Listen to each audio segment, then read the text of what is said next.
Sir, గౌరవ మాజీ మంత్రి గారికి, ఎందుకంటే వారికి కూడా శాసనసభ వ్యవహారాలకు సంబంధించిన మంత్రి గారు, ఈ డిస్కషన్కి సంబంధించి, ఈ చర్చకు సంబంధించి ఇంతకుముందు గౌరవ ముఖ్యమంత్రి గారు చెప్పినట్టు చర్చకు, ఈ విధమైన లఘు చర్చకు మీరు అనుమతిస్తే రేపు కానీ ఎల్లుండి కానీ ఆవలెల్లుండి కానీ మనం బయలుపెడతాం.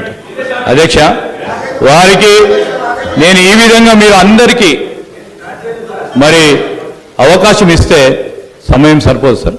నేను గౌరవ ప్రతిపక్ష సభ్యులను కూడా కోరుతా ఉన్నాను, గవర్నర్ ప్రసంగాన్పై ధన్యవాద తీర్మానం విషయంలో స్పష్టంగా మీరు చెప్పే అనేక అంశాల విషయంలో 50 సంవత్సరాల చరిత్ర గురించి కానీ చెప్పండి. మీరు 10 సంవత్సరాల కాలం పాటు, నేను దాంట్లో 5 సంవత్సరాలు ఉన్నాను, అదే చెప్తూ వచ్చారు.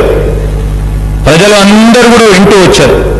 ఆఖరికి తీర్పు ఏ విధంగా ఇచ్చారో ఇప్పటికైనా మీరు దయచేసి రియలైజ్ కావాలని కోరుతా ఉన్నారు.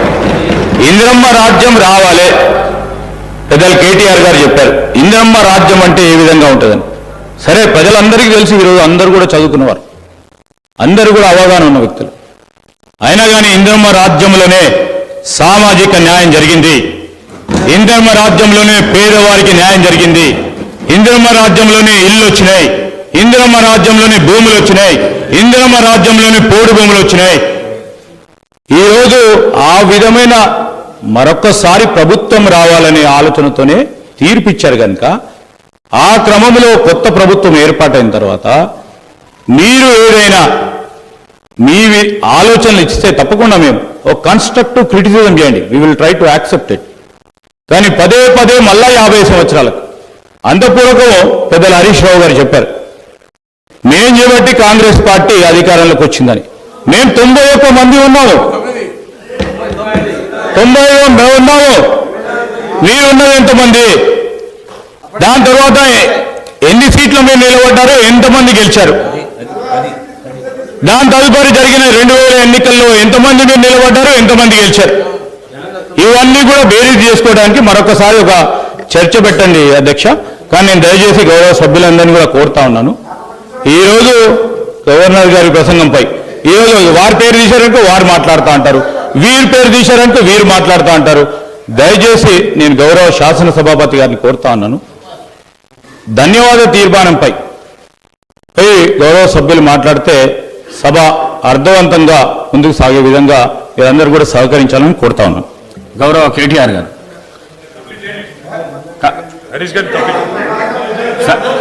సార్ మీరు గౌరవ హరీష్ రావు గారు మీకు టైం ఇచ్చినా మీరు మాట్లాడిండ్రు, కంక్లూడ్ చేసేసేయండి.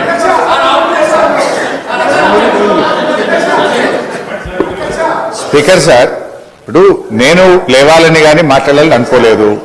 గౌరవ ముఖ్యమంత్రి గారు మాట్లాడుతూ సభను తప్పుదోవిచ్చే విధంగా ఆయన మాట్లాడినప్పుడు సభ యొక్క రికార్డును రెక్టిఫై చేయడం నా బాధ్యత. బికాస్ నేనేదో ప్రశ్నకు సమాధానం చెప్పాలనో విమర్శ చేయాలనో నేను మాట్లాడే ప్రయత్నం చేస్తలేను. వారు మాట్లాడినారు కనుక మేము డెఫినెట్గా దాన్ని క్లారిఫై చేయడం మా బాధ్యత అధ్యక్ష. అయితే అధ్యక్ష, ఆ రోజు కామన్ మినిమం ప్రోగ్రాంలో కేసీఆర్ గారు పెట్టించడమే కాదు, షిప్పింగ్ పోర్ట్ఫోలియో అడగకుండానే ఇచ్చారు.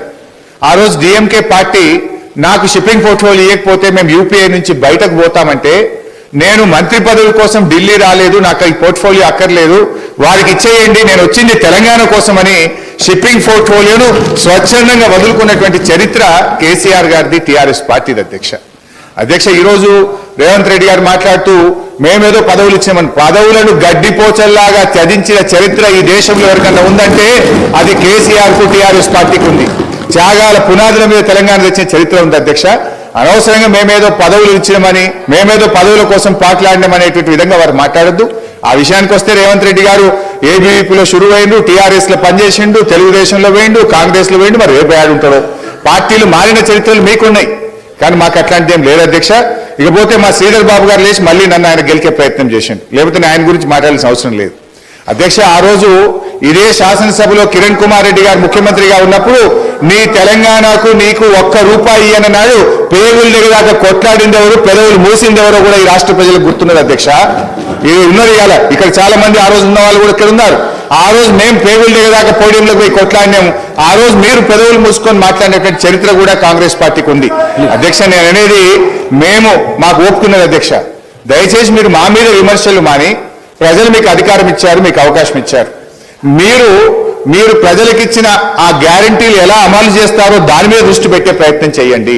దానికి నిర్మాణాత్మకమైన ప్రతిపక్షంగా మేము సహకరిస్తాం, సూచనలు ఇస్తాం.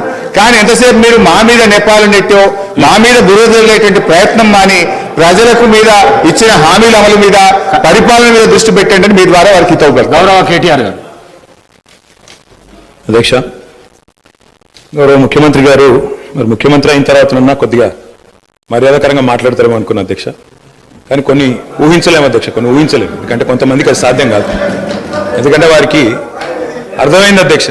ఎందుకంటే తెలంగాణ తెచ్చిన నాయకుడిని పట్టుకొని కల్వకుంట్ల చంద్రశేఖర్ రావు అని ఏకవచనంతో మాట్లాడతారు.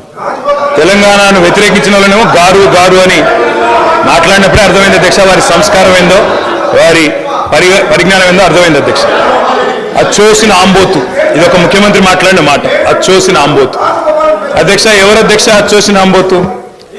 చీమలు పెట్టిన పుట్టలో దూరిన పాము అధ్యక్ష. కాంగ్రెస్ అనే పార్టీలో పాపం మా బట్టన్న, మా శ్రీధర్ అన్న, మా దామోదర్ అన్న, మా ప్రభాకర్ అన్న, అదేవిధంగా మా ఉత్తమన్న, మా కోమటిరెడ్డి వెంకటరెడ్డి అన్న, మా దామోదర్ అన్న, వీళ్ళందరూ కలిసి పెట్టిన పార్టీలో ఇవాళ దూరి ముఖ్యమంత్రి పదవి తీసుకుని ఆయన చీమలు పెట్టిన పుట్టలో పాముల గురించి మాట్లాడితే చాలా చండాలంగా ఉంటుంది సార్. దయచేసి ఇంకొక మాట అధ్యక్ష.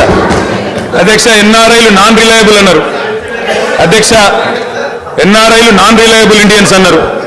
నాన్ రిలయబుల్ ఇండియన్ అంటే అధ్యక్ష నేను అడుగుతున్నా, ఎవరు అధ్యక్ష ఎన్ఆర్ఐలకు టికెట్లు అమ్ముకున్నది? ఎవరు అధ్యక్ష ఎన్ఆర్ఐలకు టికెట్లు అమ్ముకున్నది? ఎవరికి తెలియదు అధ్యక్ష ఇది? అధ్యక్ష నేను ఒక మాట కూడా అధ్యక్ష పేర్లు అధ్యక్ష అధ్యక్ష please please please please please అధ్యక్ష ఇప్పుడు అధ్యక్ష గౌరవ శాసనసభ్యులు హరీష్ రావు గారు నా పేరు తీసిందంటే నేను అవకాశం ఇచ్చిన. మంత్రి గారు పేరు తీసిండ్రు, మంత్రి గారికి అవకాశం ఇద్దాం మనం. Please please please please please please sir, నేను ఎక్కువ మాట్లాడలేదు సార్. రెండే అంశాలు మీరు ప్రస్తావించారు. నా పేరే కానీ, బట్టి గారి పేరే కానీ, వీళ్ళందరి పేరు ప్రస్తావిస్తూ గౌరవ ముఖ్యమంత్రి రేవంత్ రెడ్డి గారు ముఖ్యమంత్రి అని చెప్పి కాంగ్రెస్ పార్టీకి ఒక చరిత్ర ఉంది అధ్యక్ష. చరిత్ర ఏంది అంటే, ప్రభుత్వం పార్టీలో మెజారిటీ ఉన్నప్పుడు మేము ఎప్పుడు కూడా హైకమాండ్కి అప్పచెప్తాము. హైకమాండ్ ఒక నిర్ణయం తీసుకుంటే ఆ నిర్ణయానికి మేము శిరసా వహిస్తాము, అది మేము పాటిస్తాము అధ్యక్ష. గౌరవ కేటీఆర్ గారు. మేం చెప్పింది అదే అధ్యక్ష, మేం చెప్పింది అదే. తెలంగాణ ప్రజలు ఎన్నుకున్న ముఖ్యమంత్రి కాదు, ఢిల్లీ నామినేట్ చేసిన ముఖ్యమంత్రి అని చెప్తున్నాను. నేను కూడా కదా చెప్పాను.